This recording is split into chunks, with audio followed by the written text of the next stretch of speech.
Hey guys, tonight we are going to build a Roman road. Not with blueprints and excavators, but with our own two hands, a pickaxe, and some questionable state-issued sandals. You are a Roman legionary, somewhere in the damp, grey expanse of northern Britannia, and the year is, well, let's just say it's a long, long time ago. The air smells of rain and wood smoke, and the most exciting part of your day so far has been finding a mushroom that didn't look immediately fatal. Frankly, given the state of ancient medicine, you're more likely to be taken out by an infected splinter from clearing brush than you are by a Celtic spear. So, before you get comfortable, take a moment to like the video and subscribe, but only if you genuinely enjoy what I do here. Let me know in the comments where you're listening from and what time it is. It's always fascinating to see where these stories land. Now, dim the lights, maybe turn on a fan for that soft background hum, and let's ease into tonight's journey together. The summons comes in the late afternoon, when the sun is a weak, milky disk in the perpetually overcast sky. A runner from the Praetorium, shouting for the 3rd century of the second cohort. That's you. You and the 80 or so men you live, eat, and march with. You pull on your tunic, grab your helmet, and fall into formation in the muddy central square of the fort, a place grandly called the Principia. The air is thick with the familiar scents of the camp, simmering barley porridge, hot metal from the smithy, nervous horses, and the ever-present dampness that seems to crawl into your very bones. You stand in your rank, shoulder to shoulder with men from Gaul, from Hispania, from Italy itself, all of you bound by the rigid discipline of the legion. Your centurion, Marcus Vitruvius Scaeva, stands before you. He is a man who looks less like he was born and more like he was quarried. His face is a roadmap of old campaigns, with a nose that zigzags from being broken one too many times and a network of wrinkles carved by 40 years of sun and worry. He doesn't shout. He never needs to. His voice is a low gravel that cuts through the damp air and commands absolute attention. In his hand, he holds not a sword, but a rolled parchment scroll, sealed with the official stamp of the provincial governor. Men, he begins, his eyes sweeping over your faces, lingering for a moment on each of you. Orders from Londinium. Orders from Rome.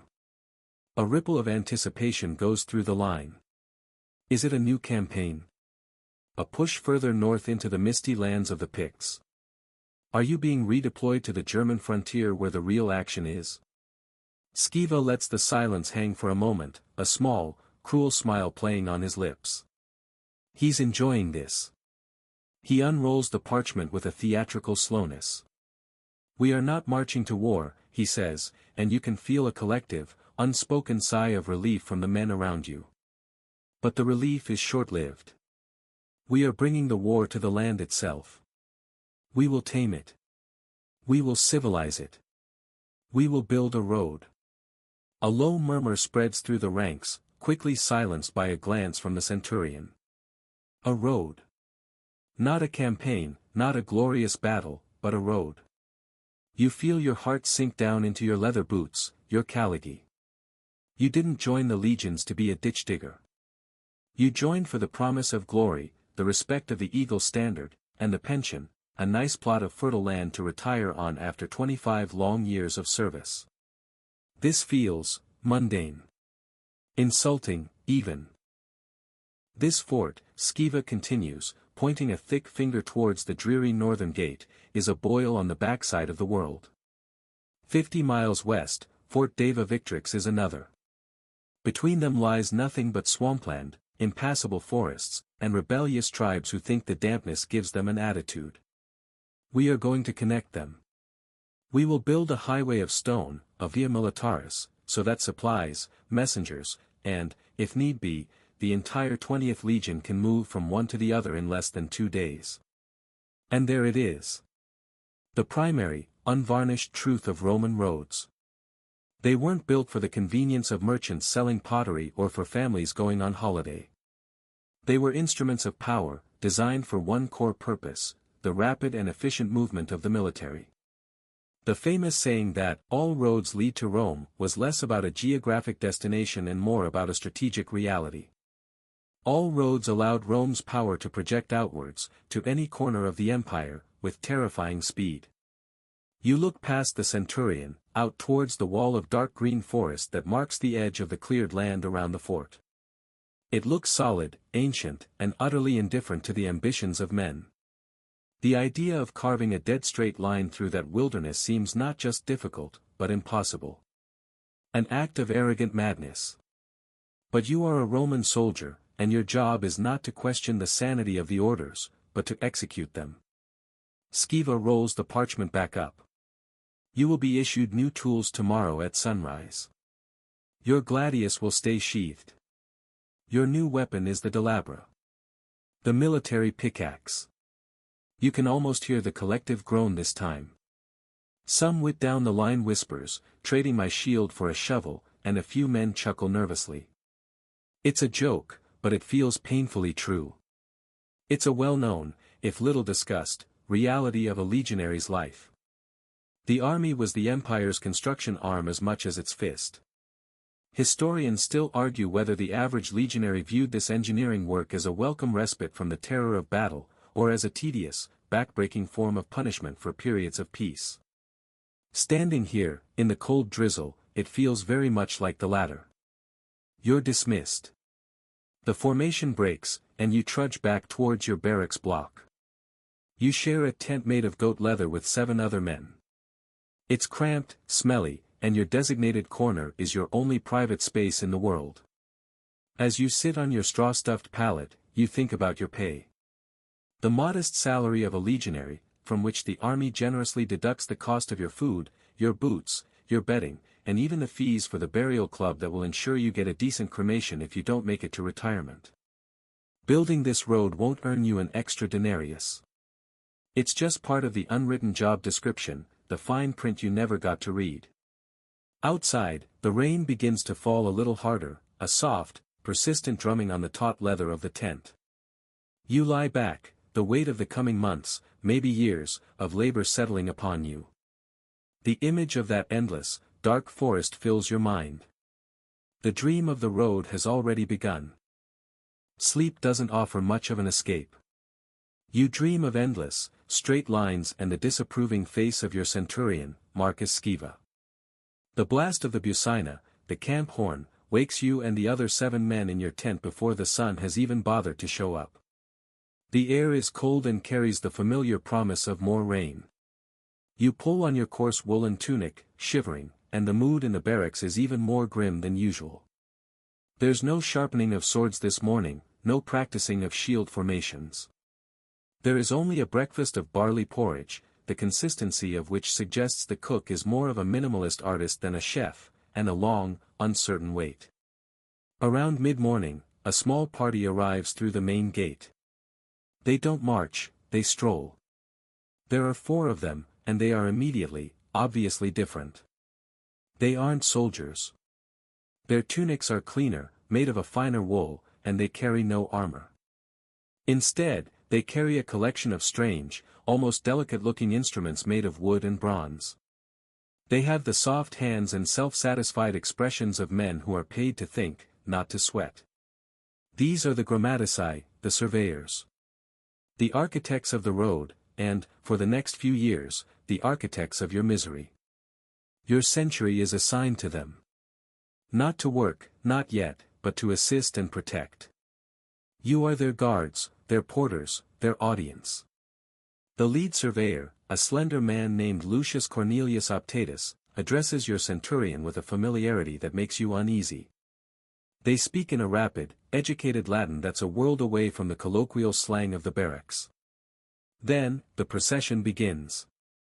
You and your comrades, armed and armored, follow these 4 men out of the fort and towards the edge of the dark forest you contemplated yesterday.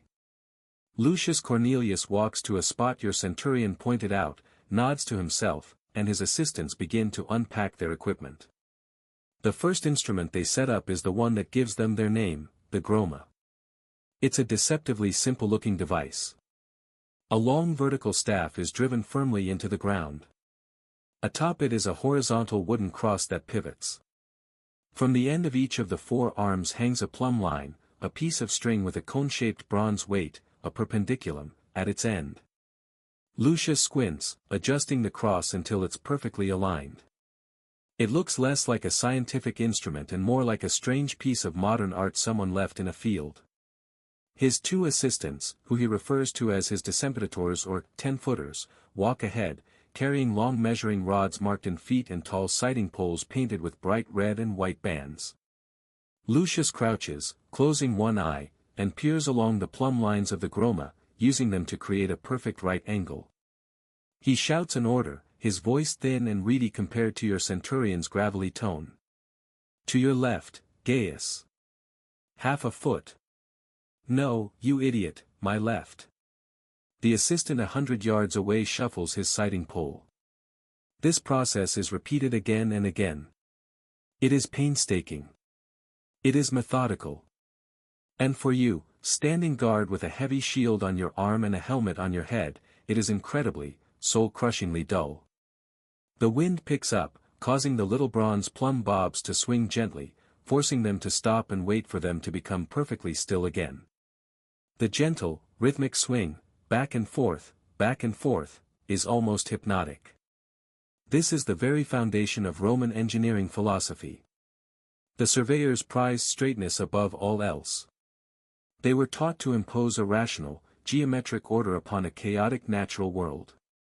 A Roman road did not meander or follow the gentle curves of the land. It flew straight as a javelin, cutting through hills, vaulting over valleys on bridges and causeways, and marching across marshes.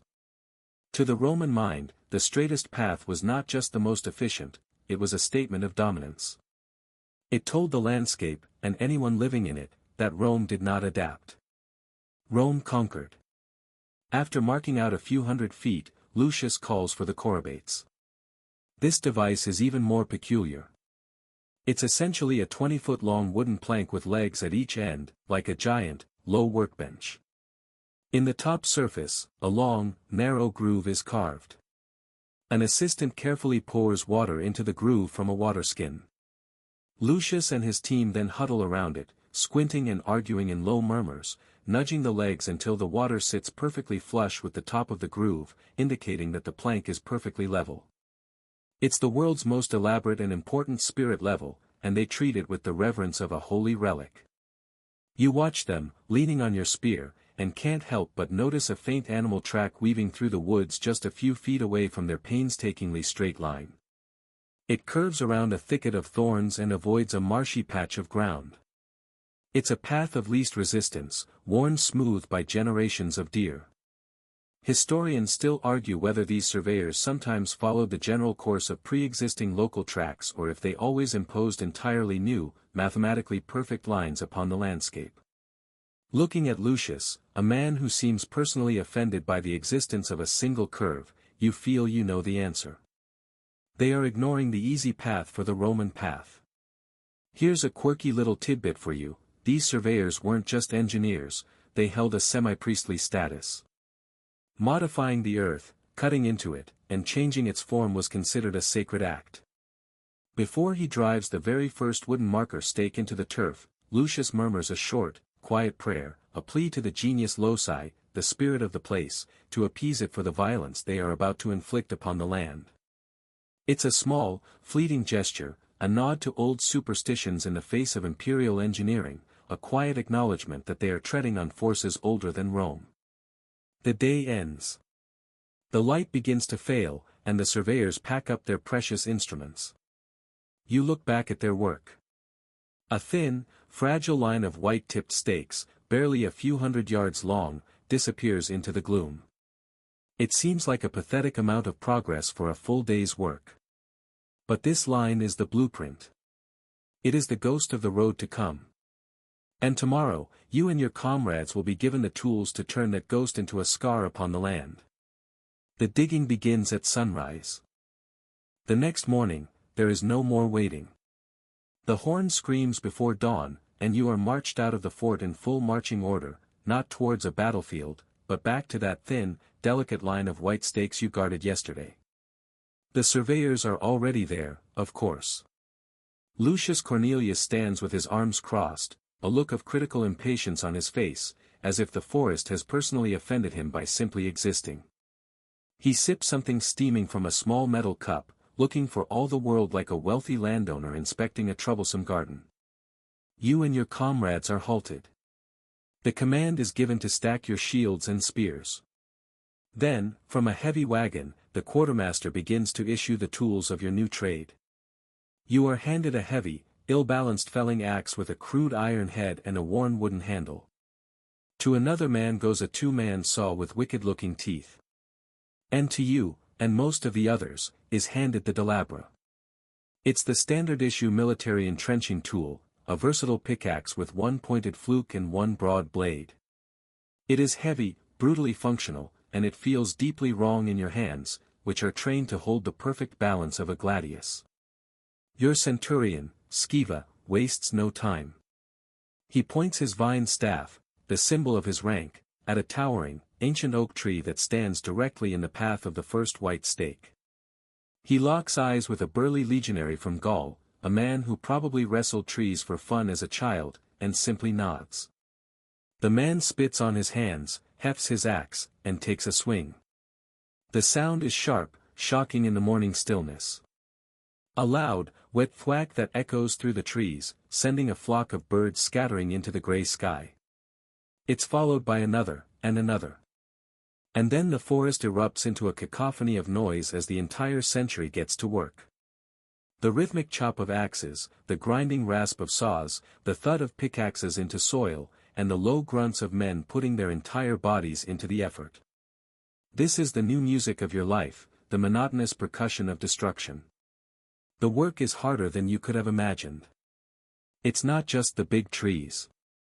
The real enemy is the undergrowth, a tangled, thorny mass of shrubs and deep-rooted brambles that seems to actively fight back. Your tunic is snagged and torn. The skin of your forearms is cross-hatched with angry red scratches. The local flora of Britannia, you decide with a grimace, is probably more immediately hostile than the local tribes. Your hands, conditioned for the smooth grip of a sword's hilt or a leather shield strap, are quickly raw and screaming with blisters. You are not just clearing a small path for walking. You are clearing a massive corridor through the wilderness. The surveyors have marked a width of nearly 150 feet. This vast, cleared area was known as the Ager, and its purpose was twofold. Primarily, it was a defensive measure, ensuring no enemy force could launch a surprise ambush from the cover of the trees. It gave a clear line of sight for hundreds of yards. Secondarily, the felled trees and cleared earth would provide the raw materials for the road itself. You are not just destroying the forest, you are harvesting it. Looking at the sheer volume of felled timber, you begin to understand the immense power of the Legion. You are part of an incredibly efficient deforestation machine. Across the empire, from the deserts of Syria to the forests of Germania, legions cleared vast tracts of land like this. They did it for forts, for farmland, for the colossal amounts of wood needed for their siege engines and daily campfires.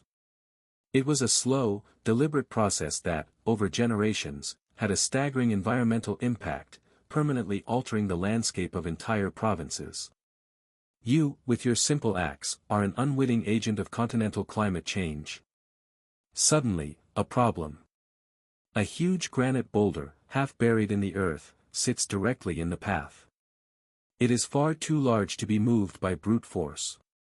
Skiva ambles over, inspects it with a practiced eye, and barks a series of orders. You and a dozen other men are tasked with building a massive fire on and around the boulder. You pile fallen branches and logs against its sides until it's almost completely covered. The fire is lit, and for hours, it rages, heating the stone to an incredible temperature. Then, on Skiva's command, you hurl buckets of cold water from a nearby stream onto its glowing surface. The result is immediate and dramatic. With a deafening series of cracks and groans, the rock fractures from the thermal shock, splitting into manageable pieces that can be hauled away. It's a simple, brutal, and effective piece of ancient science. You pause for a moment to catch your breath, leaning on your pickaxe. You look over at a scrawny recruit from Corinth, a boy who probably spent his youth discussing Plato, now struggling to swing an axe that seems to weigh as much as he does.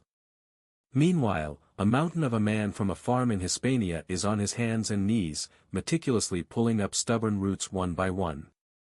Historians still argue whether legionaries were assigned specialized tasks based on prior skills, like a former carpenter being put in charge of felling, or if the work was distributed randomly to reinforce the idea that every soldier was equal in his servitude. Looking at the scene, it seems that Skiva's logic is simply to give every man the job he is least suited for. It seems to build character, or at least, a deep and abiding resentment. The light begins to fade. The horn sounds, signaling the end of the workday. Your entire body is a symphony of aches. Your back, your shoulders, your hands, everything hurts. You look back at your progress. The neat line of stakes is gone. In its place is a wide, ugly scar of churned mud, splintered stumps, and smoking logs. It's a scene of utter devastation. And you have cleared maybe 50, 60 yards of the 50-mile journey. You trudge back to camp in a stupor of exhaustion. There is no energy for talk. You spend the evening tending to your blisters with a smear of animal fat, forcing down your bland dinner, and cleaning the mud from your delabra. As you collapse onto your straw pallet, the rhythm of the axe still pulses in your tired muscles. The road is no longer a ghost. It is a raw, open wound on the surface of the land, and you are the one holding the blade. The days of swinging an axe feel like a distant memory, a brief, violent overture to a much longer, slower symphony of labor. You now stand in the wide, muddy corridor you carved from the wilderness. The destruction is complete. Now, the construction begins. The surveyors, Lucius and his immaculate team, are back. With their ever-present groma and spools of chalked string, they walk the cleared path, marking out a narrower, central lane. This is to be the road itself, a precise ribbon about 20 feet wide within the vastness of the cleared azure. The centurion's orders are simple. Dig. Your new life is measured in shovelfuls. You are handed a simple spade with a flat iron blade, a pala, and you once again greet your old friend, the versatile delabra. The soundscape of your world changes. Gone is the sharp, echoing crack of axe on wood. It's replaced by a duller, deeper, more intimate rhythm. It's the heavy thump of the pickaxe biting into the packed earth, followed by the low scrape as it's pulled free. Then comes the soft shush of your shovel sliding into the loosened soil, the grunt as you lift it, and the soft patter as the earth is tossed aside. Thump, scrape, shush. Thump, scrape, shush. This is the new beat that governs your days. You are digging the road's foundation, a great trench known as the fossa. And this is not some shallow ditch. Skiva and the surveyors have decreed a depth of nearly 4 feet. 4 feet down, 20 feet across, for 50 miles. The scale of the task is difficult for your mind to even hold. You focus only on the small patch of ground in front of you. Your goal is to get down past the dark, soft topsoil, through the thick, sticky layers of clay, until you hit solid, unyielding ground, be it bedrock, compacted gravel, or a layer of stone that the last ice age left behind. And this is the secret to why these roads last for millennia. The mainstream historical fact that everyone sort of knows but rarely appreciates is that a Roman road is not just a paved surface, it is a massive, engineered structure. They understood that the key to permanence was a flawless foundation. They were essentially building a buried wall, a solid causeway that began deep in the earth, designed to be completely immune to frost, rain, and the weight of marching armies. You are not paving a path, you are anchoring it to the very bones of the world. But what do you do with the literal tons of earth you excavate? You become part of a human machine, a conveyor belt of muscle. The men at the bottom of the trench use their pickaxes to break the ground. The next line of men shovels the loose earth into sturdy wicker baskets. You, perhaps, are on the basket line today. You take the heavy, earth-filled basket from the man below, lift it, and pass it to the man on the lip of the trench above you. He, in turn, walks it over and dumps it on the sides of the fossa, forming long, raised banks that will further define the road. The work is repetitive in a way that empties the mind. Lift, turn, pass. Lift, turn, pass. You develop a nonverbal rhythm with the men around you, a shared understanding of pace and effort. It's the Roman version of a team-building exercise, only with a higher chance of a hernia and absolutely no trust falls. As you dig deeper, the trench begins to collect water. This is rainy Britannia, after all. A puddle becomes a pool, and soon the bottom of the fossa is a slick, soupy mud. This, the engineers cannot abide. Water is the great enemy of a road's foundation. So a new, quirky little task is added to your list. Your centurion orders you to dig a smaller, V-shaped channel right down the center of the trench floor, a tiny drainage canal to guide the water away and keep the foundation as dry as possible.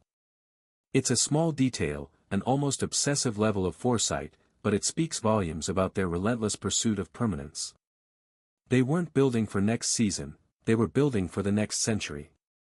The work is not without its arguments. One afternoon, you witness a heated debate between Lucius, the surveyor, and your centurion, Sceva. You have hit a solid-looking layer of shale about 3 feet down. To you, it looks like a perfect foundation. Sceva, a practical man who cares about the welfare of his men, agrees.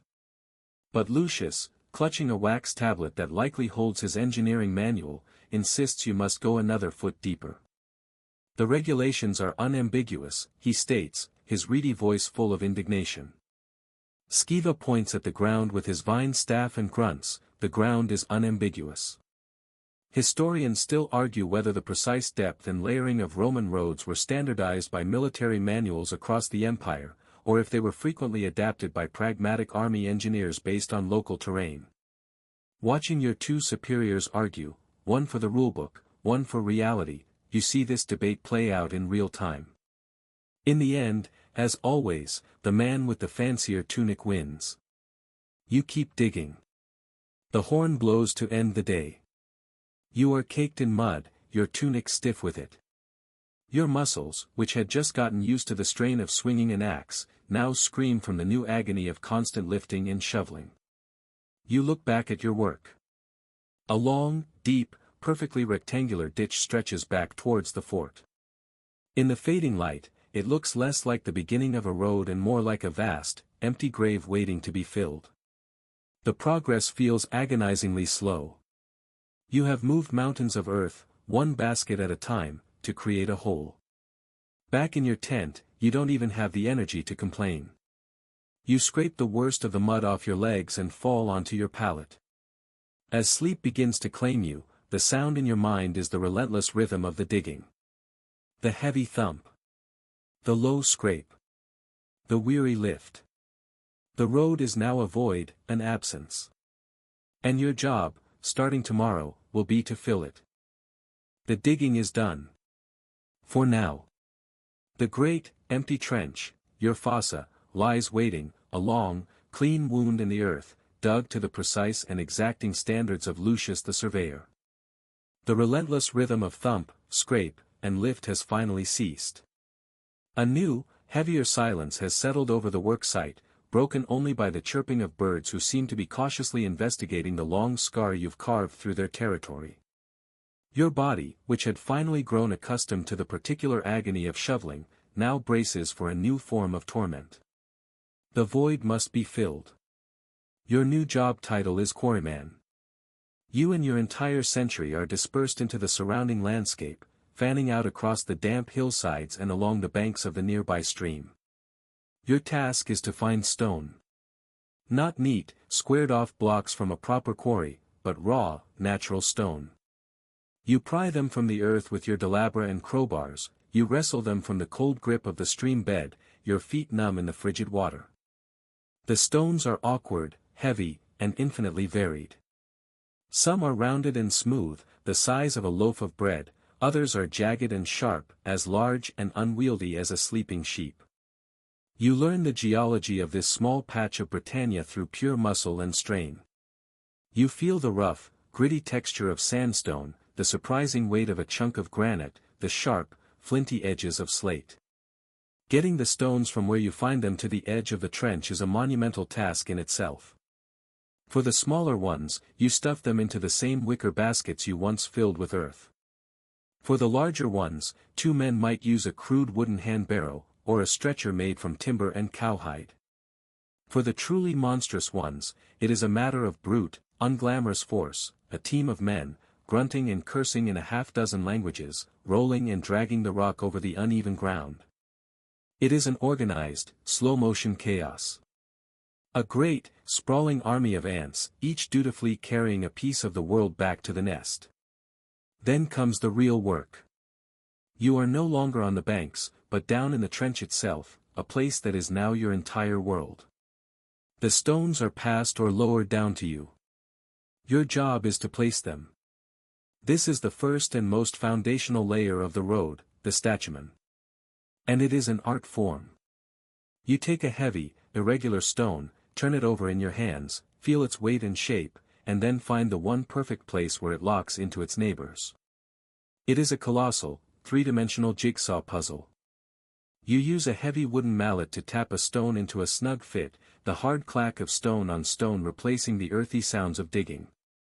You use your iron crowbar to nudge a boulder a few inches to the left, wedging it so tightly against the others that it cannot possibly move. This layer is the secret to the road's drainage, a mainstream fact of Roman engineering that is as brilliant as it is simple. The dozens of small gaps and voids between these irregular foundation stones create a porous layer. Any water that dares to seep down through the upper layers of the road will not pool and soften the foundation, instead, it will trickle down through the statumen and drain harmlessly away into the earth below. It is this defense against water and the frost that follows it that makes these roads last for 2,000 years, while our modern paved roads can crack and fail in a single winter. This new work brings a new kind of pain. It's not the dull, repetitive ache of digging. It's a litany of sharp, sudden strains. It's the feeling of your fingers getting jammed between 2 heavy rocks. It's the searing protest in your lower back as you heave a particularly awkward boulder into place. A part of you, a weary, cynical part, starts to think that a short, sharp engagement with a painted local warrior might be a welcome distraction from this. While scouring a nearby hill for more material, you and your comrade stumble upon a low, circular mound of moss-covered stones. It's ancient, clearly man-made, but not Roman. It is a burial cairn, or perhaps a small stone circle left by the people who lived here centuries, maybe millennia, before you. To Lucius the Surveyor, however, it is not a historical monument, it is a convenient, pre-quarried pile of rocks. This was a quirky, if unsentimental, habit of Roman engineers. They were masters of pragmatism, and if an ancient, sacred site of a conquered people could save them a few hours of quarrying, they rarely hesitated. With a shrug, your centurion gives the order, and you begin the methodical work of dismantling someone else's history to build your own. Not all the work is uniform. Further down the line, a different century is working under the direct supervision of a different engineer. You notice they are laying their statumen stones onto a bed of sand hauled from the creek, using it to help level and stabilize their work. But your centurion, Sciva, a gruff traditionalist, insists your section do it the old way, stone fitted directly against stone, a more difficult and time-consuming method. Historians still argue whether the statumen was always laid dry, or if a bedding of sand or soft earth was a common, practical adaptation. You just know that your back would much prefer the sandy method.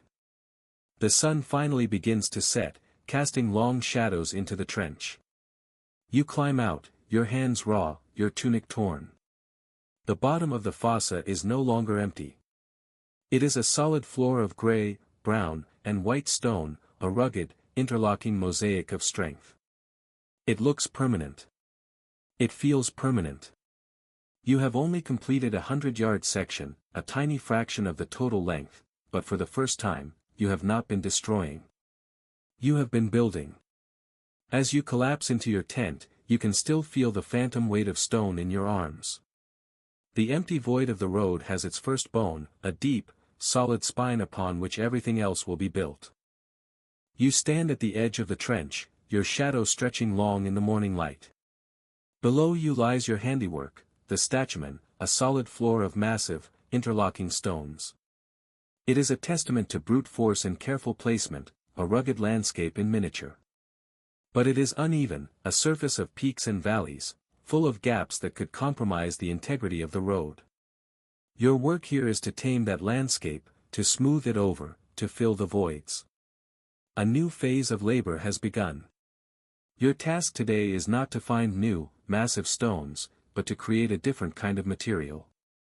Your centurion points to the large piles of leftover rock from the previous phase, the ones that were too awkward, the wrong shape, or simply surplus to requirements. You are given a heavy, long-handled sledgehammer. Your new job is rockbreaker. You find a large, flat-topped boulder to use as an anvil, heave another rock on top of it, and begin the jarring work of smashing it into smaller pieces. The soundscape of the project changes again. The sharp, resonant clack of placing the foundation stones is replaced by the percussive, explosive crack of hammer on rock. It's a sharp, jarring sound that echoes down the long, cleared corridor. You lift the heavy hammer, let it fall, and a shower of stone dust and sharp fragments flies into the air. Crack. Lift. Fall. Crack. It's a dusty, monotonous, and strangely satisfying job, reducing something large and immovable into something small and useful. All around you, your comrades are doing the same, 100 hammers rising and falling in a scattered, chaotic rhythm. The goal is to create a mountain of rubble, stones no larger than your fist. Once a sizable pile is amassed, the next stage begins. You fill your wicker baskets not with earth or with massive boulders, but with this newly created gravel. You carry it to the trench and dump it over the statumen foundation. The smaller stones tumble into the gaps between the larger rocks, a cascade of rattling stone that sounds like a landslide in miniature. You spread it with rakes and with your own 2 hands, creating a new layer, about a foot deep, over the foundation. This layer is called the rudis. And like every part of this road, it has a critical purpose. It's not just filler.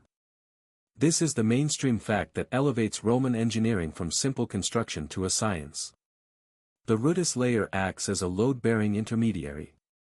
It takes the concentrated weight that will come from the top layers, the weight of marching legions, of heavy supply wagons, and distributes it evenly across the entire surface of the statumen foundation below.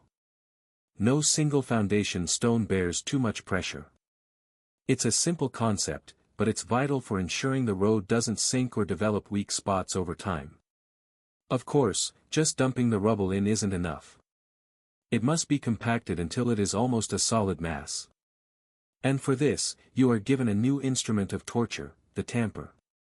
It's a heavy wooden log, perhaps 5 feet long, with a flat iron plate fixed to the bottom and handles carved at the top. You and a dozen other men form a line inside the trench, shoulder to shoulder. On Skiva's command, you all lift the heavy tampers in unison, then bring them crashing down. Thump. The sound is deep, resonant, and profoundly heavy. It's a sound that you feel in your teeth and in the soles of your feet. You lift again. Thump. The loose rubble begins to settle, the smaller stones grinding against each other, locking into place. The work is hypnotic. Lift. Drop. Lift. Drop. Your shoulders and back scream in protest at the dead, repetitive weight. It's the Roman equivalent of a gym workout designed by a madman. To help bind the rubble together, the engineers occasionally call for a quirky secret ingredient. You're tasked with mixing a crude mortar, a slurry made from lime, sand, and water. You mix it in a shallow pit with a shovel until it's a gritty, gray paste. You then work this mixture into the rudis layer as you tamp it down. It's not the legendary Roman concrete, not yet, but it acts as a binder, filling the tiny remaining voids and helping the entire layer to set into a single, cohesive slab. You feel like you're making a giant, crunchy cake for the road gods, a recipe that calls for 2 parts stone, 1 part dust, and 10 parts pure exhaustion. As you're spreading a basket of rubble, a small, curved piece of reddish clay catches your eye. It's a pottery shard, decorated with a simple black geometric pattern. It might be a fragment of a bowl from your own camp, dropped and shattered last week, or it could be 100 years old, left by the native inhabitants of this land. Historians still argue about the exact composition of the rudis. Was it always freshly quarried stone, or did it often include recycled material like broken bricks, pottery, and other debris, effectively making every Roman road a long, thin archaeological site? You look at the shard for a moment, a tiny link to another person, another time.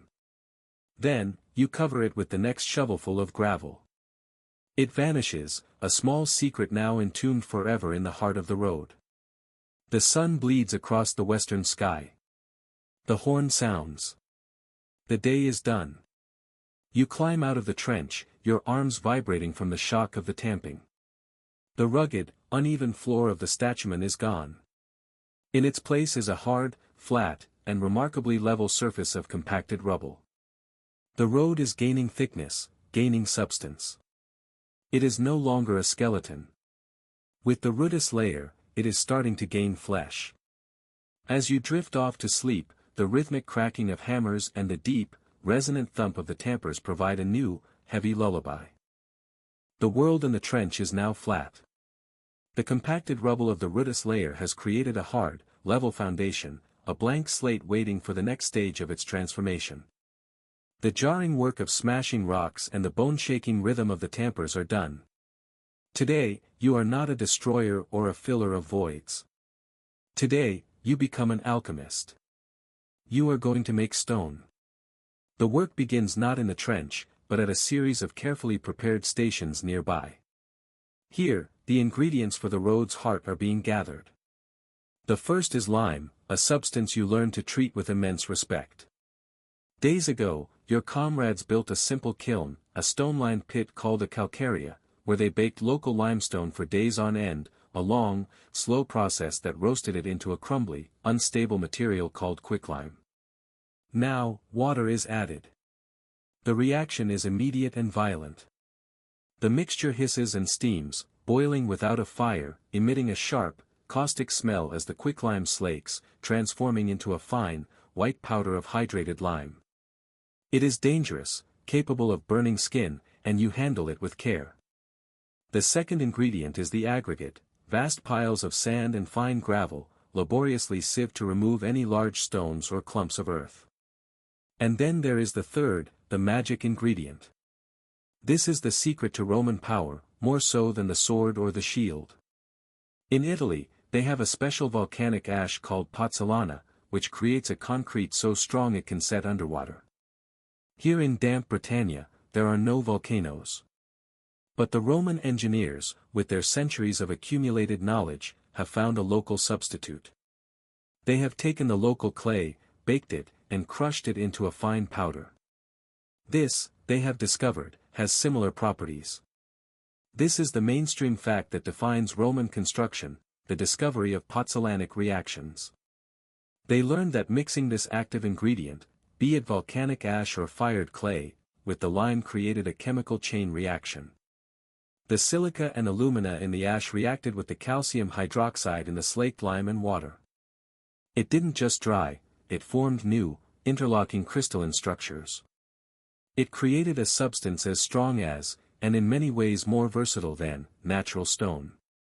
You are not just mixing ingredients, you are initiating a geological process. You are assigned to a mixing pit, a wide, shallow basin lined with timber. The process is a ritual. A legionary engineer, a man with more experience than the bookish surveyor Lucius, calls out the measures. 3 baskets of sand. 2 baskets of gravel. 1 basket of lime. 1 of the red dust. You use your wicker basket as a measuring cup, dumping the precise amounts into the pit. The different textures and colors create a layered, dry pile. Then, with long-handled hose, you and another man begin to mix it, pulling the dry ingredients back and forth, a dusty, repetitive motion that gradually combines everything into a uniform, pale gray powder. Then, the water is added. Not all at once, but slowly. You can hear the hiss as it hits the lime. The powder darkens, and the mixture transforms. It goes from being a light dust to a thick, heavy, gritty porridge. This is the nucleus, the core of the road. It's not the soupy, liquid concrete of the modern world, but a stiff, low-moisture mortar that you can stand a shovel in. A small joke passes down the line that you are finally icing the giant, crunchy cake you made with the rootless layer.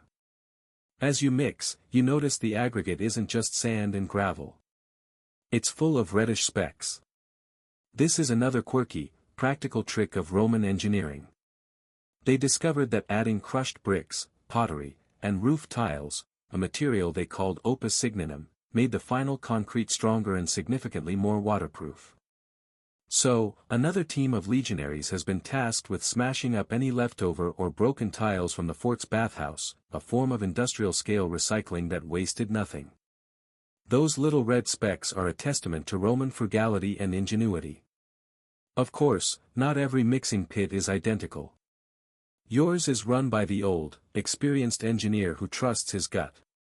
He calls for an extra half basket of the crushed tile dust, grumbling that he knows what this damp northern climate requires. A few yards away, the surveyor Lucius is supervising another pit, forcing them to adhere strictly to the ratios written on his wax tablet. Historians still argue about the consistency of Roman concrete recipes. Was it a strict, centrally mandated formula, or did local engineers constantly experiment with regional materials and personal experience to achieve the best results? Watching the two pits, one run by instinct and one by the book, you see that the answer is likely both. The thick, heavy concrete is then loaded into baskets and hauled to the trench. You pour it over the compacted rootless layer. Other men with trowels and long wooden floats spread it out, smoothing it down into a thick, dense slab, perhaps a foot deep. The work is sticky, heavy, and slow. As the sun begins to fade, a long section of the road has been filled with the wet nucleus. It is a smooth, gray-brown surface, glistening damply in the evening light. It doesn't look like a collection of stones or a pile of earth anymore.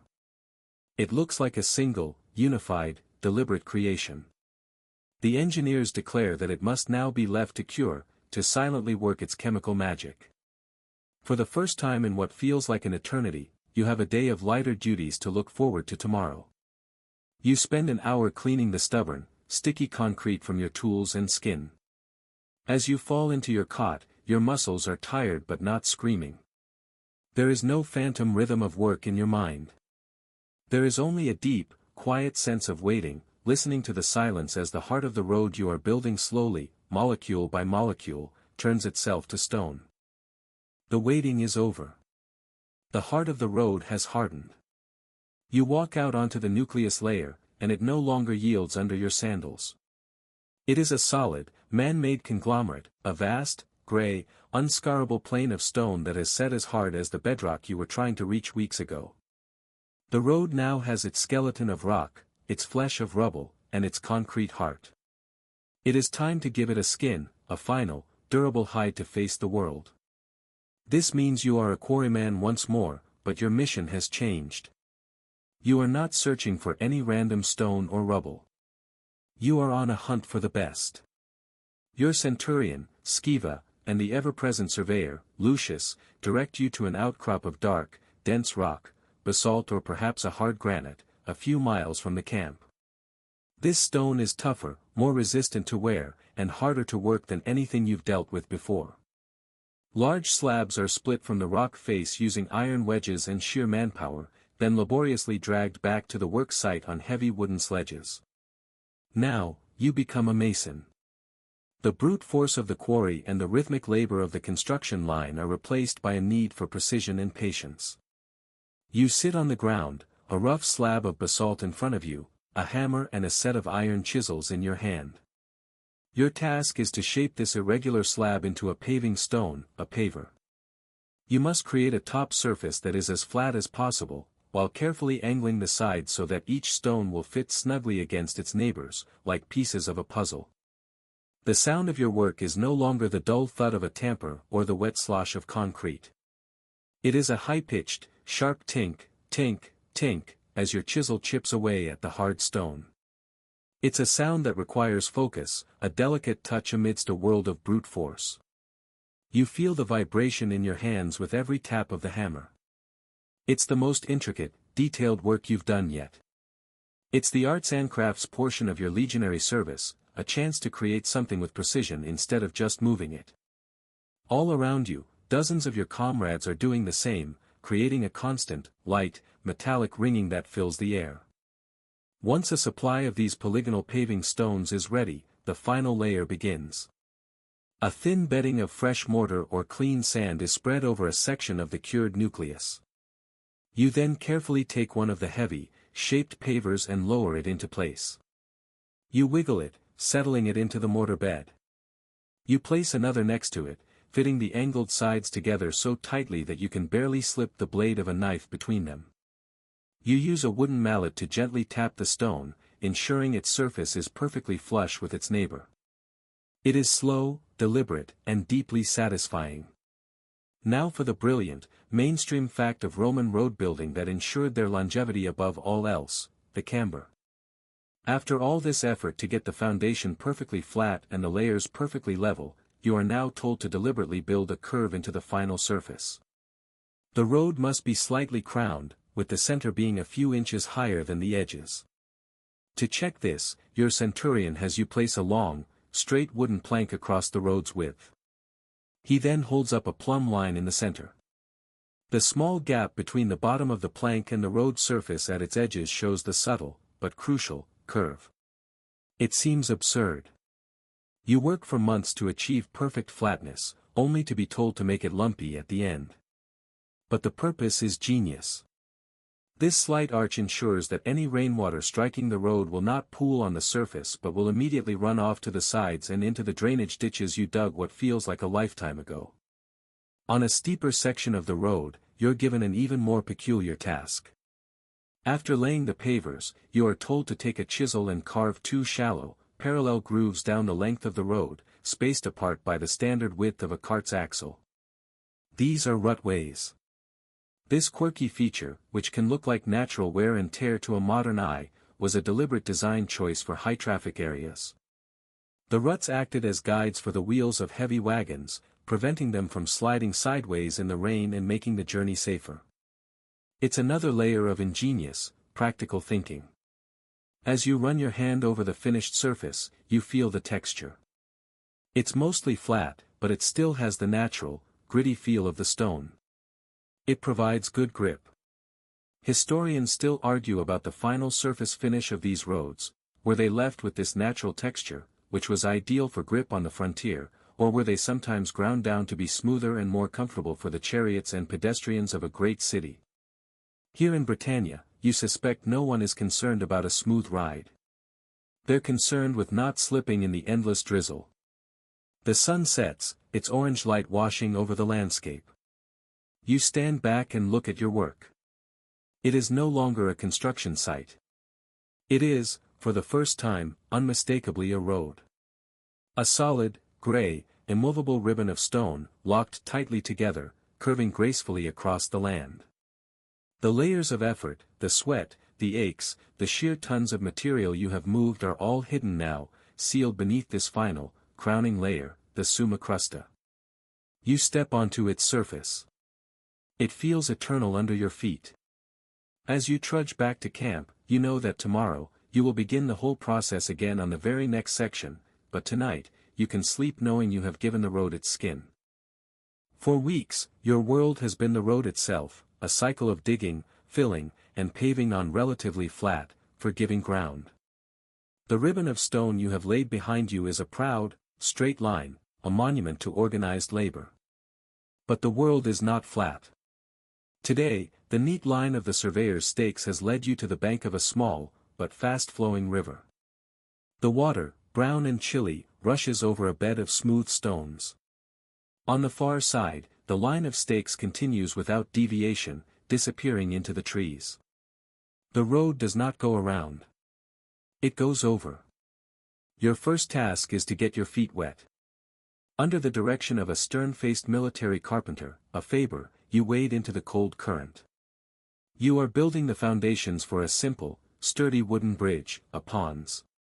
The main work involves driving massive, sharpened timber piles deep into the riverbed. A crude but effective pile driver has been constructed on a raft, a heavy stone weight held in a wooden frame. You and a team of a dozen other men are the engine. You haul on a thick rope, hoisting the great stone into the air.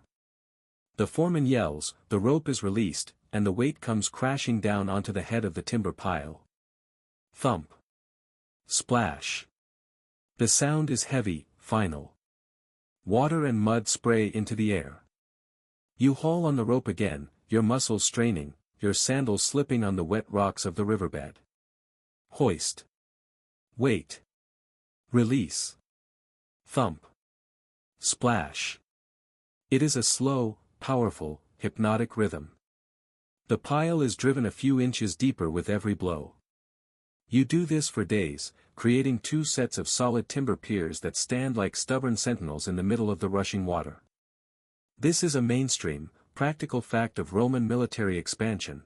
While their grand aqueducts were masterpieces of stone, most of their military roads crossed rivers on bridges made primarily of wood. A timber bridge was far faster and cheaper to build than a stone one, and, more importantly, it was a strategic asset that could be controlled. If your legion ever had to retreat, you could burn the wooden superstructure in an hour, completely denying the enemy its use. Once the piers are secure, the skilled carpenters take over, and you become their assistants. You haul massive, pre-cut beams of oak to the riverbank. You watch as they use their heavy saws, sharp adzes, and hand-cranked augers to shape the timbers, cutting intricate mortise and tenon joints that will lock together without a single iron nail. You help hoist the heavy crossbeams into place, laying them from the riverbank to the first pier, and then across to the second. A thick deck of wooden planks is laid on top, and suddenly, the river is conquered. You march across your creation.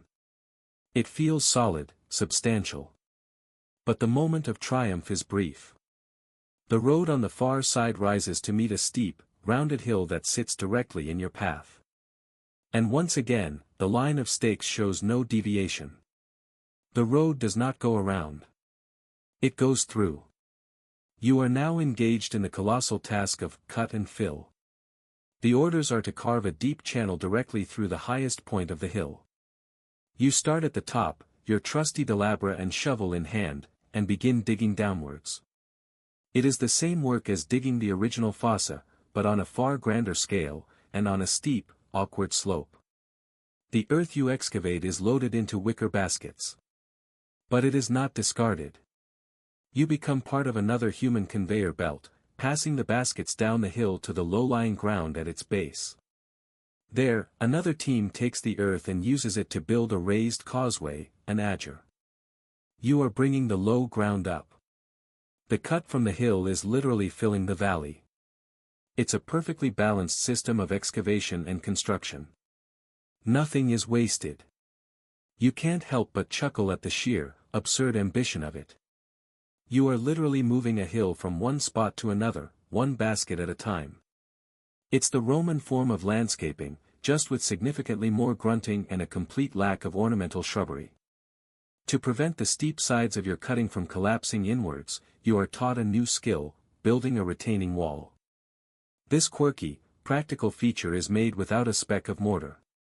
You use the stones cleared from the hillside itself, carefully selecting and stacking them, fitting them together like a vertical puzzle. The goal is to use friction and gravity to create a wall that holds back the immense pressure of the earth. As always, this leads to a conflict in approach. Lucius the surveyor bustles about with his measuring rods, trying to apply complex geometric principles to calculate the proper angle of the slope. But your centurion, Scaeva, who has been building roads since before Lucius was born, just squints at the hillside, spits on the ground, and gives his own orders. Make the base of the wall 2 feet thick for every 10 feet of height, he grunts. It worked in Hispania, it'll work here. Historians still argue about the degree to which Roman military engineers relied on complex, theoretical calculations versus these simple, empirical rules of thumb passed down through generations. Watching the two men, you see that Roman engineering was a constant battle between the textbook and the trade. Weeks blur into a month. The sturdy wooden bridge now gleams in the sun. The deep, straight cutting through the hill is complete, its sides lined with your rugged but effective retaining walls. The road now flows effortlessly over the river and through the hill, a testament to your relentless effort. You have not adapted to the landscape, you have forced the landscape to adapt to you. Standing at the top of the cutting, you look back at the straight, unyielding line of your road. It is a staggering display of power. You didn't just conquer the people of this land, you are conquering its very geography. As you trudge back to camp, your legs aching from the endless climbing, the memory of the river's gurgle and the creak of the new bridge provides a gentle, satisfying soundtrack for the evening. The great engineering feats of the river and the hill are behind you now. The work has settled back into a familiar, if still exhausting, rhythm, quarrying, shaping, and laying the final paving stones of the Summa Crusta. You have become remarkably efficient at it. But as the road lengthens, inching its way across the landscape, you start to notice that your world has grown larger. The project is no longer just your century, the surveyors, and your centurion. It has become a vast, mobile organism, a traveling city of purpose, and you are just one small part of it. You first notice the local laborers.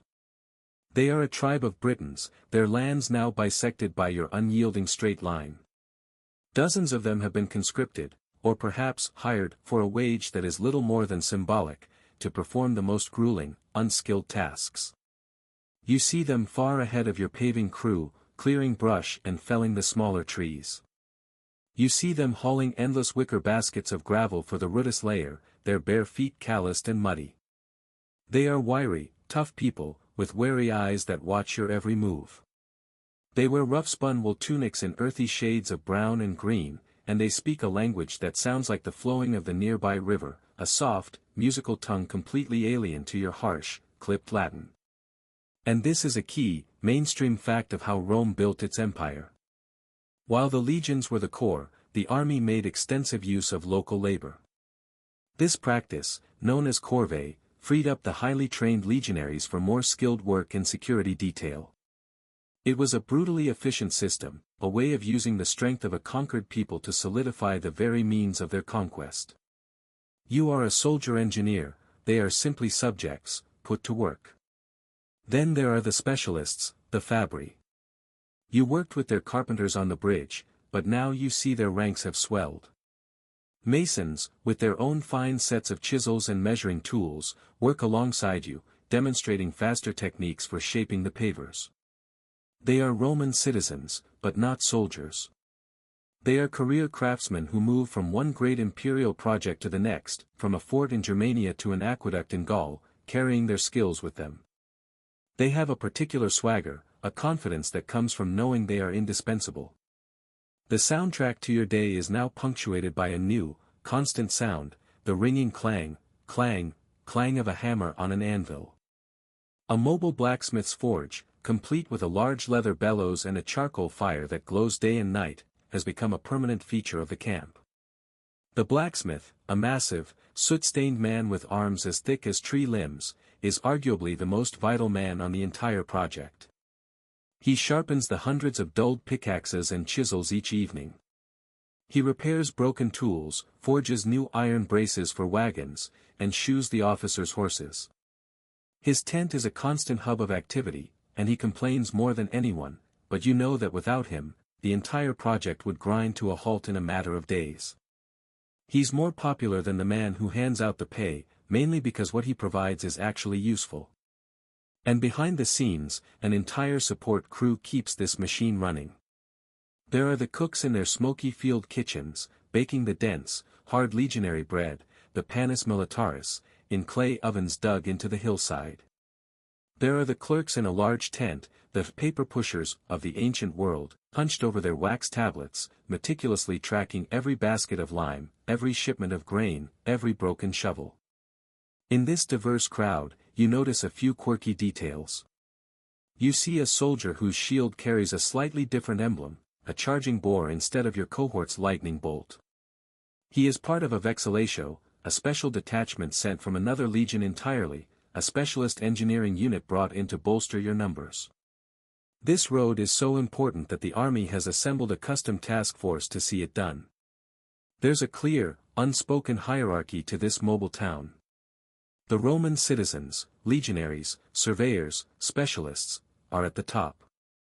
The auxiliary soldiers, recruited from non-citizen tribes across the empire, are in the middle.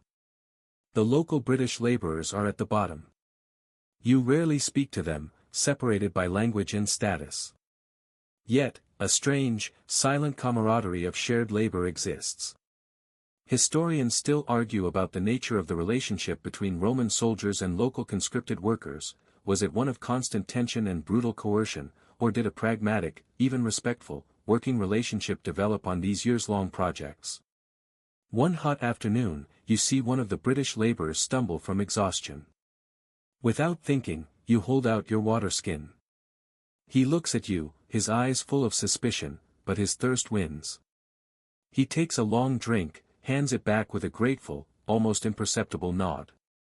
No words are exchanged, but in that moment, the rigid hierarchy dissolves into a simple, shared humanity. You are just two men, doing hard work under a hot sun. As the day ends, you look at the sprawling camp. It is a noisy, smoky, vibrant cross-section of the Roman Empire itself. You hear the crisp Latin of your centurion, the flowing Celtic tongue of the locals, the twang of a Greek accent from a clerk, and the universal language of the blacksmith's hammer. You realize this road is not just a project of the Legion. It is being built by a complex, interconnected society, all working, willingly or not, towards a single Roman goal. As you fall asleep, the familiar sounds of your own camp are blended with these new ones, a murmur of foreign words and the distant, reassuring clang of a hammer repairing the tools for tomorrow. The road has become your entire existence. The world has shrunk to the width of the trench and the length of the section you are currently paving. The grand vistas and engineering challenges have faded into a relentless, daily routine. Life on the line is a machine, and you are one of its many moving parts. Your day begins not with the sun, but with the harsh, guttural blast of the bucina. The sound rips you from a shallow, exhausted sleep. There is no gentle waking, no stretching or contemplating the day ahead. One moment you are dreaming, the next you are on your feet in the cold, damp air of your goat leather tent, the reality of another 12 hours of labor already settling on your shoulders. You and the 7 other men of your contubernium, your tent group, move with a practiced, weary economy of motion.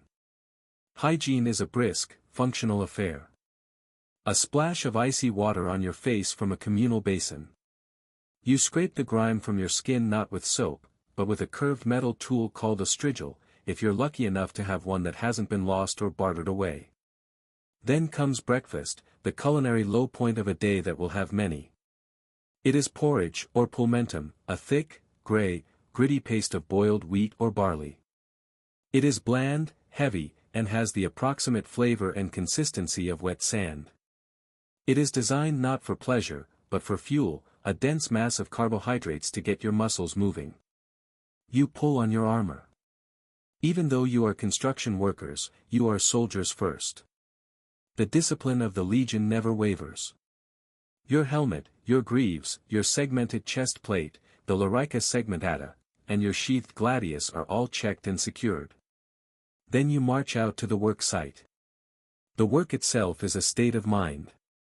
You have learned to disconnect from the sheer monotony of it.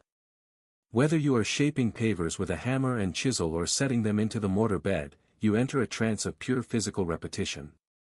You focus on the stone in front of you, the feel of the tool in your hand, the precise angle of the fit. Your hands are no longer your own, they are thick with calluses, the skin like tough leather, scarred with a dozen minor nicks and scrapes. Your back has a permanent, dull ache that you have simply accepted as a part of being alive. The midday break is not a respite. It is a brief refueling stop. You sit on the edge of the finished road, your legs dangling over the part yet to be built.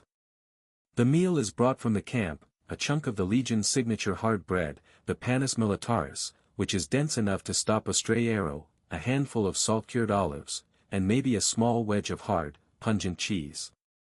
To wash it down, you have a drink of Pascha.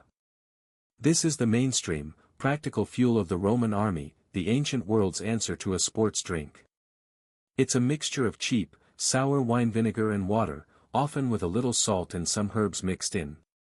It sounds dreadful, but the acidity killed most of the bacteria in the questionable local water, and it was surprisingly effective at quenching your thirst and replacing the salt you sweated out during your labor.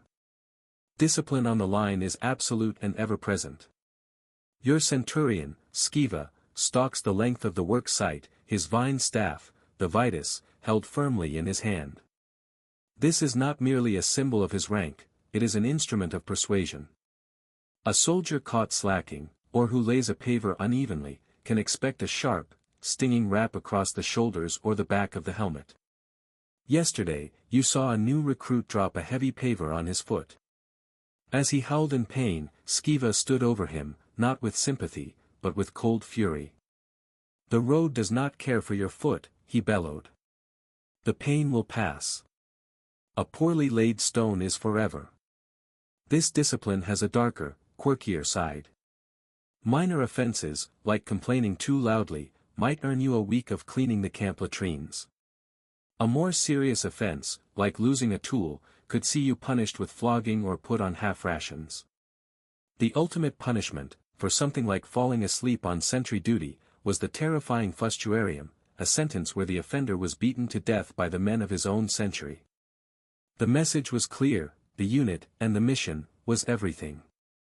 The individual was expendable. The horn blows, signaling the end of the day. You shoulder your tools and march back to the sprawling camp. Dinner is a variation on a familiar theme, a thin stew with some barley and whatever wild vegetables the foragers could find. After you eat, the evening is yours, but your options for leisure are stark. You sit by a small, smoky fire with the men from your tent. Some gamble, rolling dice carved from animal bone, wagering tiny fractions of their pay. Others, like you, perform maintenance, mending the thick leather straps of your sandals or sharpening a knife. You talk in low voices, sharing stories of home, of farms in sunny Hispania or fishing villages in Greece, places that feel a world away from this damp, gray frontier. The most exciting form of entertainment you've had in a month was watching two beetles fight over a crumb of bread. You look at the faces around the fire, illuminated by the flickering flames. Some men are grim, their faces set in a permanent mask of sullen resentment. Others manage a rough humor, joking and laughing.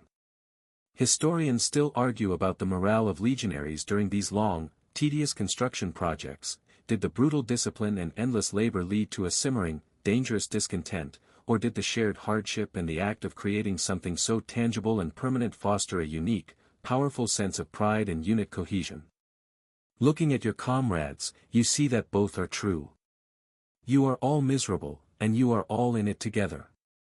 You retreat to your tent, the Papilio. The air inside is thick with the smell of 8 tired, unwashed men, of sweat, damp wool, and oiled leather. You collapse onto your straw pallet. Your life has been distilled to its simplest, most brutal cycle: wake, eat, work, eat, sleep. As the sounds of the camp die down, you close your eyes, ready to do it all again tomorrow. The road now has a history. It stretches for miles behind you, a finished gray ribbon cutting through the green landscape. You can look back and measure your life in these paved sections. But a road, to the Roman mind, is not merely a surface. It must be measured, marked, and above all, claimed. Today, the relentless routine of paving is broken by a new and solemn task. A heavy wagon, drawn by 4 thick-necked oxen, has arrived from a provincial quarry. On its flatbed, secured with thick ropes, lie several immense, cylindrical columns of stone.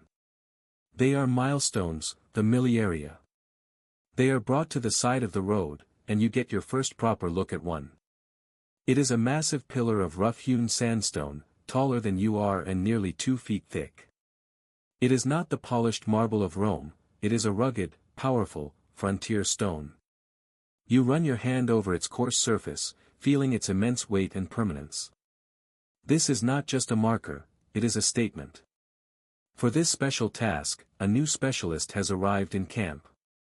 He is a lapidarius, a stone carver, a man whose hands are clean and whose tools are as fine as a surgeon's. He carries himself with an air of artistic importance that makes even Lucius the surveyor seem humble. His job is to give the stone its voice. You watch, fascinated, as he works. He spends hours with a piece of charcoal and a measuring line, carefully laying out the inscription in neat, elegant capital letters. Then, the real work begins. He takes a small, sharp chisel and a light mallet, and with a focused intensity, he begins to carve. The sound is a delicate, precise tink, tink, tink, a whisper compared to the brute force of the construction sounds you are used to. It is the sound of pure control, of skill, of knowledge. Chip by tiny chip, the letters begin to emerge from the stone, deep and clear. And the words he carves are the mainstream, undeniable proof of what this road is truly for. It is an act of propaganda, set in stone. The inscription begins not with the distance, but with the power behind the road, Imperator Caesar Trajanus Hadrianus Augustus, Pontifex Maximus, the full, grand, and seemingly endless titles of the reigning emperor, Hadrian. Only after the emperor's glory has been established does the inscription mention the distance, a Londinio, mil passus, lx. 60 miles from Londinium. It is a powerful message. The emperor, a godlike figure safely ensconced in his palace in Rome, has personally provided this road for you, a humble soldier on the empire's misty fringe. You can't help but have a quiet, cynical chuckle. You, who have broken your back for months on this project, get calluses and porridge. He, who has never set foot on this particular muddy patch of earth, gets his name carved into a monument that will last for 2,000 years. It's the ancient world's version of a corporate press release. Once the carver is satisfied with his work, the stone belongs to you again. Under the direction of your centurion, you and your comrades are tasked with erecting it.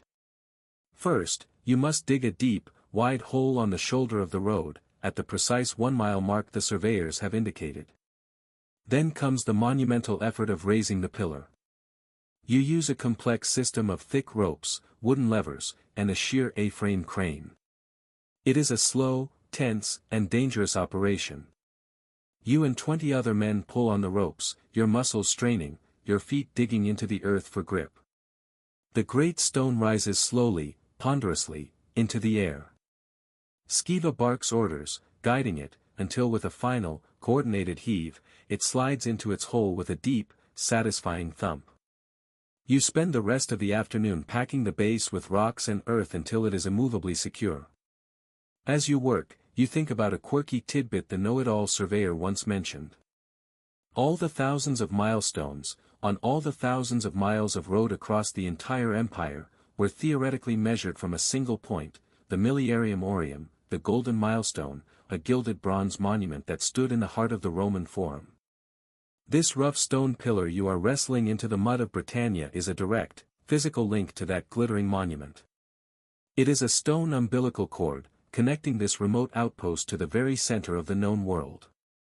Later, you see another milestone lying discarded by the side of the work area. Its inscription is much older, the letters weathered and almost illegible.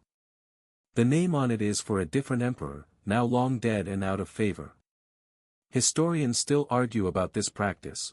When a new emperor took power, were old milestones painstakingly replaced with new ones bearing his name, or were they sometimes just practically reinscribed on the back, or even left in place if the province was remote enough? Looking at this forgotten stone, a monument to a dead man's vanity, you wonder if the milestone you just erected will one day suffer the same fate, its proud inscription replaced by another, its emperor just as forgotten. The sun sets, its light catching the edges of the freshly carved letters on your new milestone. It stands tall and proud, a silent, gray sentinel by the road. Its presence changes things. The road is no longer just a long stretch of paving. It is now an official, imperial highway, measured, sanctioned, and owned by the authority of Rome. You stand back, admiring the work. You know the truth of who built it, the sweat and strain that went into every single pace of that 60-mile measurement.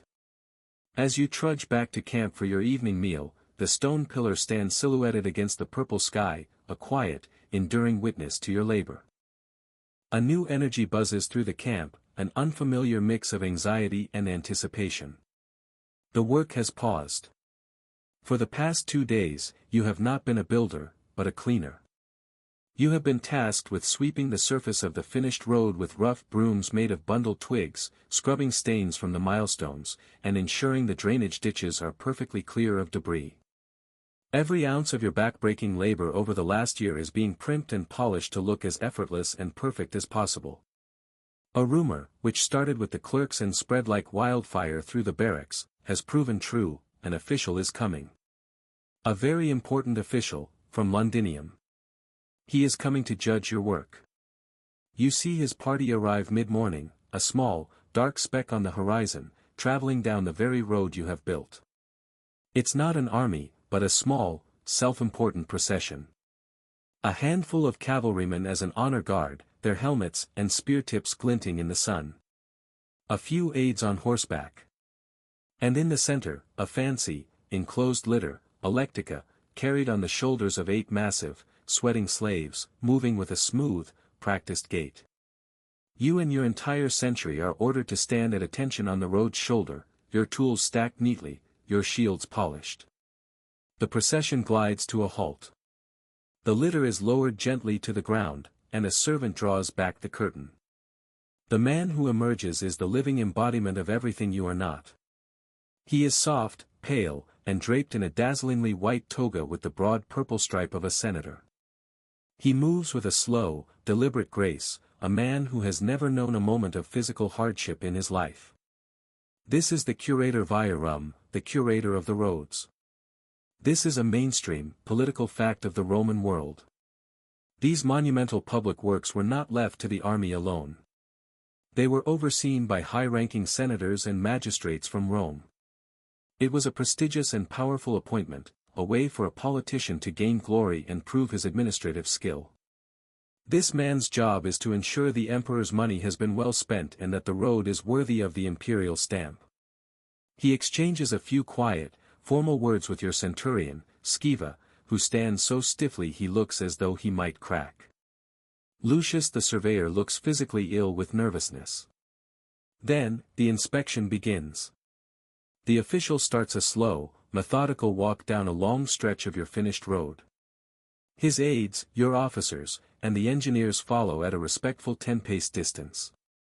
It is a silent, tense parade. The official's scrutiny is terrifyingly meticulous. He does not just glance at the work.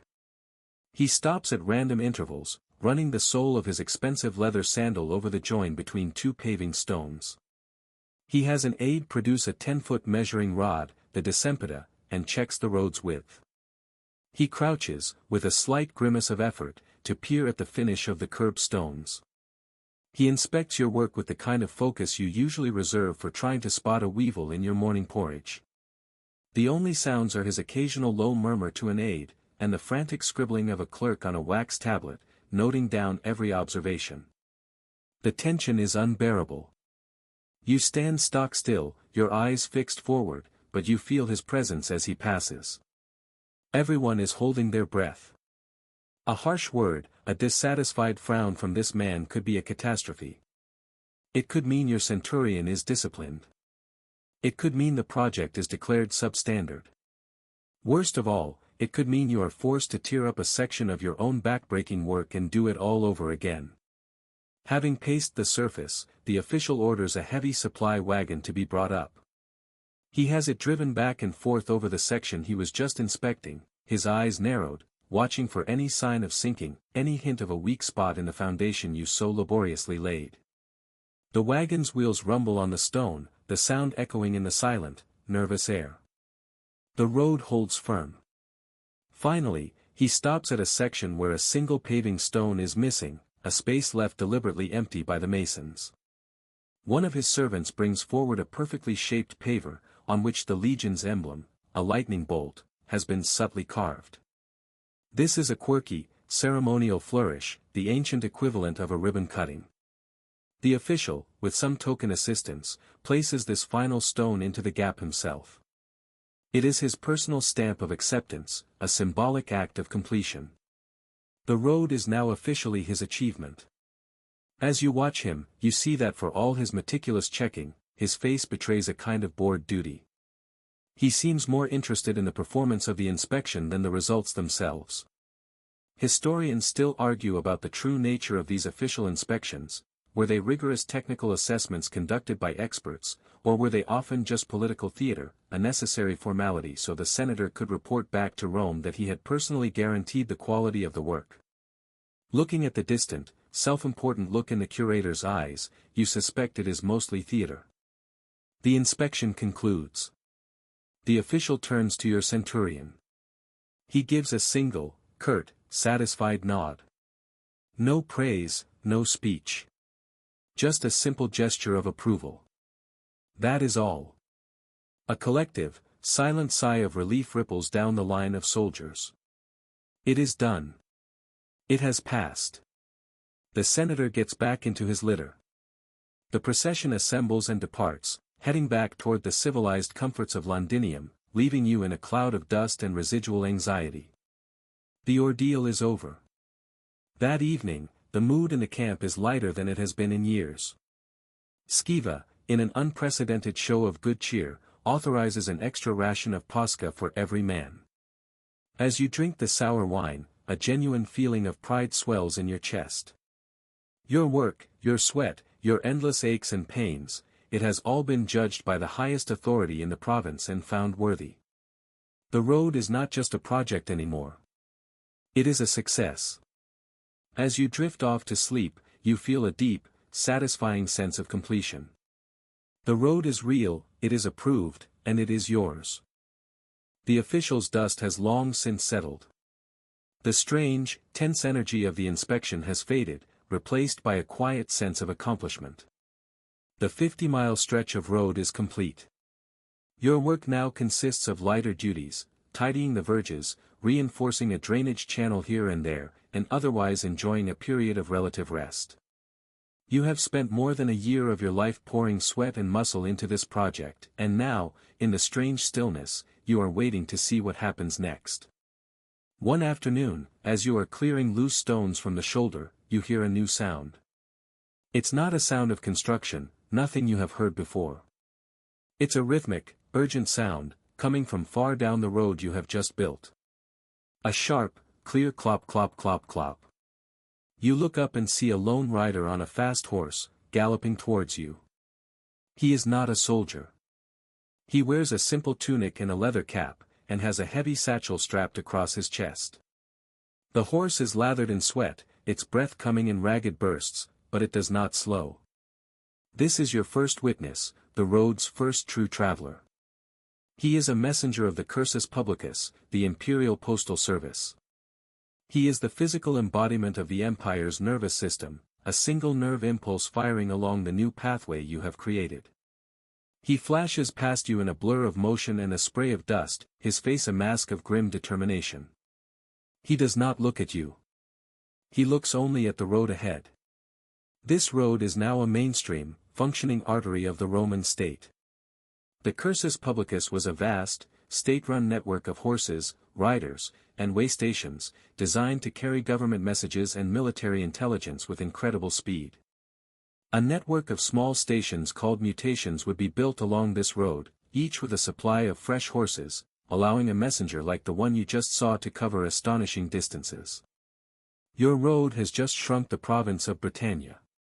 Later that day, a new sound comes, much slower and heavier. It is the deep, groaning rumble of wheels and the lowing of animals. A supply convoy appears, a long train of heavy, four-wheeled wagons, each drawn by a team of powerful oxen.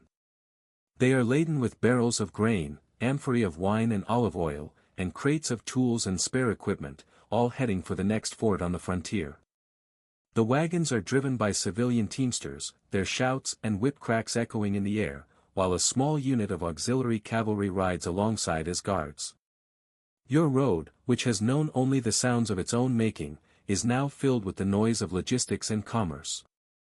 You watch as a particularly heavy wagon, its iron-rimmed wheels groaning under the strain, rolls over a section of paving you laid with your own hands. You find yourself holding your breath, half expecting the stones to crack. They don't. They hold firm, a solid, unyielding surface. A ridiculous, almost parental surge of pride fills your chest. The ultimate test comes the following morning. The distant glint of the sun on metal. A low, rhythmic thunder that grows steadily louder. An entire cohort of the Legion, 480 men, is on the march, using your road for its primary, intended purpose. You and your comrades stand aside to watch. The sight is awe-inspiring. They march in perfect, tight formation, a river of steel and leather. The eagle standard, the Legion's soul, is held high at the front, its golden wings seeming to fly above them. The sound is overwhelming. It is the united, pounding tread of thousands of hobnailed sandals, the caligae, on your paving stones. It's a sound of absolute power, of discipline, of the might of Rome on the move. This sound is the very reason you endured a year of misery. As they approach, you see the pecking order of the road in action, a quirky but rigid piece of protocol. A few civilian travelers on foot have to scramble completely off the road and onto the grassy verge to make way. The military has absolute right of way. All other traffic must yield. The legionaries march on, their faces grim and focused, looking neither left nor right. You watch them, a river of your comrades, flowing past. They are moving at a steady, relentless pace. Historians still argue about the typical speed of a fully equipped legionary march. Did they truly maintain the legendary pace of 20 miles in 5 hours on these perfect new roads, or was the reality, hampered by weather and the sheer weight of their gear, often much slower? Looking at them now, you see the truth is somewhere in the middle. Their pace is impressive, a testament to their conditioning, but it is not superhuman. It is the pace of endurance, not a sprint. The last rank of soldiers passes, and the thunder of their march fades down the road. The convoy rumbles on its way. The road falls quiet again. But it is a different kind of quiet now. It is not the empty silence of a project waiting to be built. It is the charged silence of a tool waiting for its next use. It has fulfilled its purpose. It has carried messages, it has carried supplies, and it has carried an army. It has come alive. You look down its long, straight path, disappearing into the haze of the horizon. You are no longer just its builder. You are its first audience, the first to witness its true meaning. As you head back to the temporary camp for the evening, the phantom echoes of galloping hooves and marching feet seem to linger in the air, a new and deeply satisfying lullaby for a job finally, truly, done. The orders arrived this morning, written on a simple wax tablet but carrying the weight of an imperial decree. Your work here is finished. The entire 50-mile stretch has been completed, inspected, and is now fully operational. Tomorrow at dawn, the Legion is moving out. A new campaign is brewing in the north, and you are needed not as a builder, but as a soldier once more. This is your last night on the road. As twilight settles, painting the sky in soft shades of purple and gray, you take a final walk along its surface. The evening is cool and quiet. Your hobnailed sandals make a soft, familiar crunching sound on the pavers. You run your hand over the cool, rough surface of a milestone, tracing the elegant letters of Hadrian's name. A year of your life is buried in this creation. It is strange to think that tomorrow you will leave it behind forever. It is no longer your project, your burden, your daily torment. It is just, the road. You look down its long, straight path and think about its future. This road, you realize, will outlive you. It will outlive your children and your grandchildren. It is now the permanent skeleton of this landscape. This is the enduring, mainstream legacy of your work. This network of highways will carry not just soldiers and supplies, but Roman culture, the Latin language, new laws, and new ideas into this remote corner of the world. Centuries from now, long after the glory of Rome has faded and the legions are just a memory, people will still be using this path. They may cover it with new materials, but your foundation, your deep, solid core, will remain. The line you have drawn on the map will never be erased. You think of the unseen changes it will bring. You have already seen merchants and travelers where there were none before. Soon, new villas and settlements will spring up along its length, drawn to the safety and convenience it provides. The road will carry lead and iron mine from the hills of Britannia back towards the heart of the empire, and it will bring back fine pottery, glass, and wine to this frontier. For the local tribes, its presence is an irreversible fact that will change their way of life forever. As you walk, a cool breeze rustles the leaves in the trees lining the road, and you think about a quirky superstition the old hands mutter about. They say that roads, being places of transition between the wild and the civilized, are often haunted.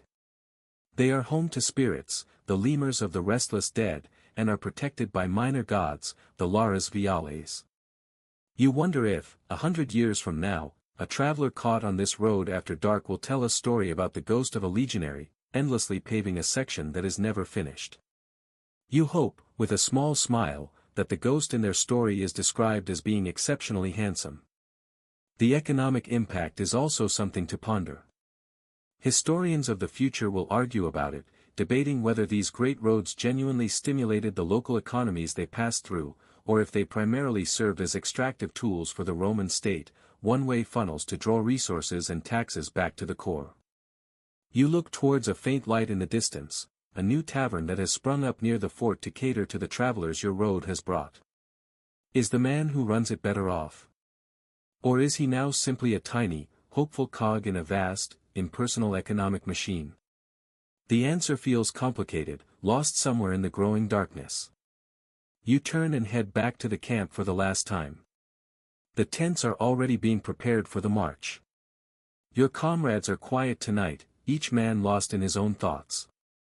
You pack your few meager possessions, a spare tunic, your mending kit, a small wooden token from your home village. You lie down on your straw pallet, the familiar scent of leather and wood smoke filling the air. Tomorrow, you will be a soldier on the march again, your feet pounding a road that some other legionary, in some other province, built with his own sweat. A deep sense of peace settles over you. The work is done. It is good. And it will last. The story of the road is finished. And your time as a Roman legionary, your long, hard day's work, is also coming to a gentle close. The sounds of the camp begin to fade into a soft and distant murmur, like a memory that no longer needs your attention. The sharp clang of the blacksmith's hammer, the low murmur of your comrades' voices, the crackle of the dying fire, all of it can be allowed to drift away now, floating on the quiet air of the evening. Your work is over. The heavy stones have been laid, the endless trench has been filled, and the road stretches on without you, solid and silent under the light of the stars. You can let go of the weight of the pickaxe, the strain of the ropes, the jarring rhythm of the tamper. There is nothing left to lift, nothing left to build, nothing left to inspect. All that remains is this well-earned, peaceful, and profound rest. Your thoughts can begin to soften now, losing their sharp edges, dissolving into a comfortable, hazy warmth. Feel the tension leaving your shoulders, your back, your tired hands, as you sink deeper and deeper into a state of quiet tranquility. The road will be there tomorrow, and the day after, and for all the days to come, but your journey for tonight is over, and all that is asked of you now is to rest, to let go, and to drift into a deep and peaceful sleep.